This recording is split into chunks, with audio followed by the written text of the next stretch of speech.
سرخط خبرها. سلام، من مومن احمدی هستم. سازمان بین المللی از تاجیکستان خواست محاکمه ناعادلانه ساکنان بدخشان را بس کند. فرماندهان طالب به مرز افغانستان با تاجیکستان سفر کردند. اوکراین گفت 9000 سربازش در جنگ با روسیه کشته شدند. این و دیگر خبرها در ادامه برنامه.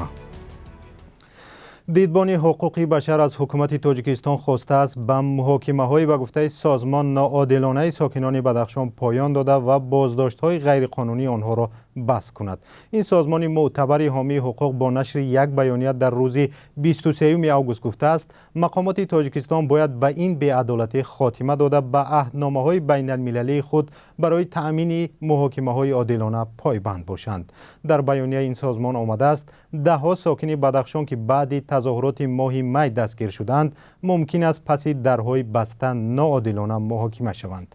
در بیانیه گفته می شود افرادی که به جنایت‌های سخت متهم می شوند به دلیل و به وکیل دفاع محاکمه می کنند که غیر قانونی است. بعد تظاهرات و ناآرامی‌های ماه می در بدخشان که به مرگ 10 نفر انجامید، مقامات انتظامی صدها نفر را با گمان عضویت در گروه متشکل جنایتی از جمله 10 فعالان مدنی بدخشان را با اتهام برانگیختن این ناآرامی‌ها دستگیر کردند. خودشان و نزدیکانشان میگویند که اتهامات بی‌اساس است. بنا به گزارش رسانه‌های روسیه چند فرمانده بلندرتبه طالبان به مرز افغانستان با تاجیکستان سفر کردند. خبرگزاری اینترفکس از قبل وزارت مدافع طالبان خبر داده است که قاری فصیح الدین فطرت سردار ستاد نیروهای مسلح این گروه همراه با چند فرمانده دیگر طالب به نواحی نزد مرزی بدخشان رفتند. آنها با مرزبانان طالبان در ناحیه‌های زیباک، اشکاشین و خان و شغنان افغانستان که هم مرز با ولایت بدخشان تاجیکستان هستند صحبت کردند. اینترفکس با تکیه به بیانیه وزارت دفاع طالبان نوشته است که فرماندهان طالب آمادگی مرزبانان به پاسبانی سرحد با تاجیکستان را نظارت کردند. تاجیکستان حکومت طالبان را که ماه آگوست سال گذشته افغانستان را تصرف کرد به رسمیت نمی‌شناسد.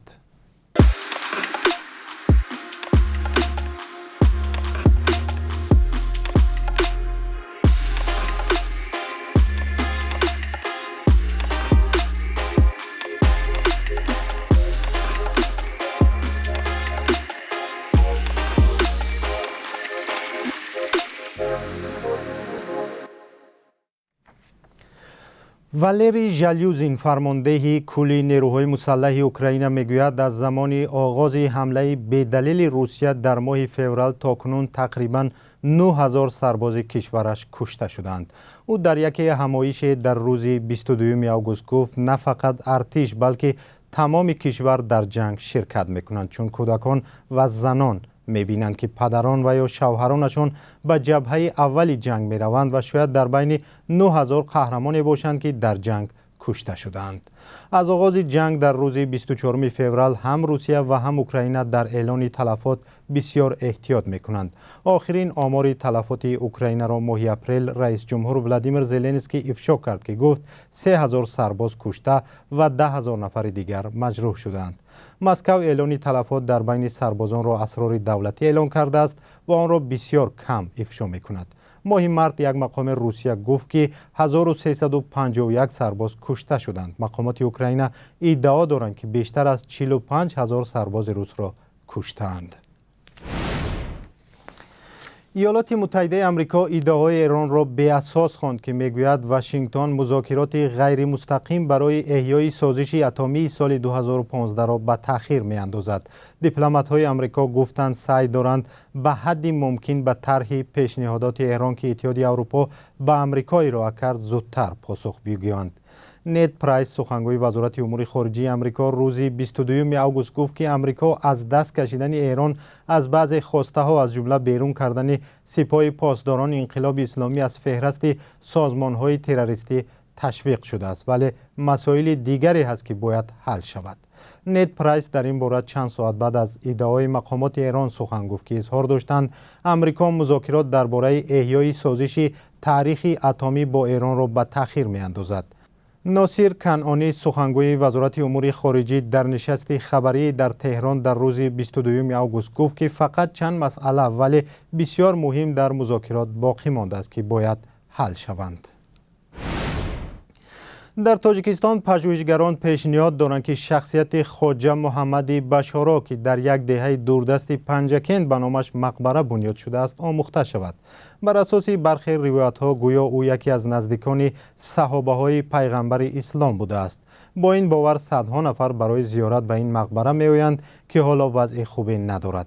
در این باره گزارش جالبی داریم که در برنامه اخبار آزادی تقدیم می‌شود.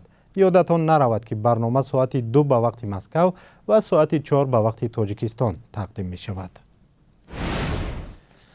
حالا نگاه به قرب اسعار در تاجیکستان. بانک ملی تاجیکستان امروز قرب 1000 روبل روسی را 167 سامانی، $1 امریکایی را 10 سامانی و 25 درم و 1 یورو را 10 سامانی و 22 درم مقرر کرده است. در بانک های تجارتی می تواند پول شما را با قرب دیگر عوض کنند. سرخط خبرها به پایان رسید. ساعت 2 به وقت مسکو و ساعت 4 به وقت تاجیکستان با خبر و گزارش‌های تازه به خدمت شما برمیگردیم. بازگشت به وبسایت azadi.org و کانال آزادی ویدیو در یوتیوب را فراموش نکنید.